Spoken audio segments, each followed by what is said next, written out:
بسم الله الرحمن الرحیم. یک پیغام میں گوهارن واسطه هر یک کی ای چیز ترسی که یه مریضی کہتے. عائشہ رضی اللہ عنہ مریضیت کا حجتیں با و پریشان بتا ام المؤمنین. رسول صلی اللہ علیہ وسلم فرمایتا ای واسطه که ان الله كتب هذا الامر على بنات آدم که بزا پریشان مبی ای چیز آدم جنین چوکان سرائیں درستانی آدم چوکان سرا ای چیز هستیں. ورسول صلى الله عليه وسلم یک خوشخبری داتا که ان العبد اذا مرض او سافر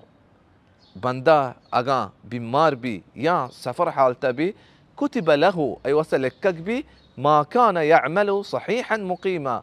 هر چیزی ایا هر چ عبادتی ایا کتا صحیح حالت توکا وشی حالت توکا او اقامه حالت توکا که اوتی ملکا نشتا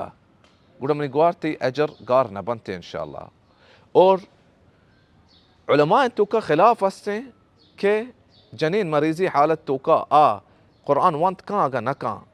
قرآن دست پہ کت نکان بلے وانت کان آگا نکان. شیخ الاسلام ابن تیمیہ و شیخ ابن بازا یہ چیزیں اجازت داتا کہ قرآن وانت کانتے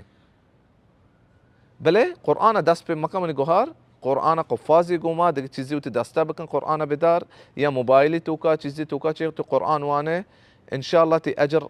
ایریں اللہ رب العزت کر رہا و نیکی باب سک بازاں نیکی کار سک بازاں اسلام توکا تو صدقہ ہم دات کنے ذکر ہوں کت کنے و دیگر مردمہ ہوں کمک کت کنے ای نیکی کارا نواستا و اللہ رب العزت کر رہا دعا کہ مارا نیکی اقوالنی و اعمالنی توفیق بدا.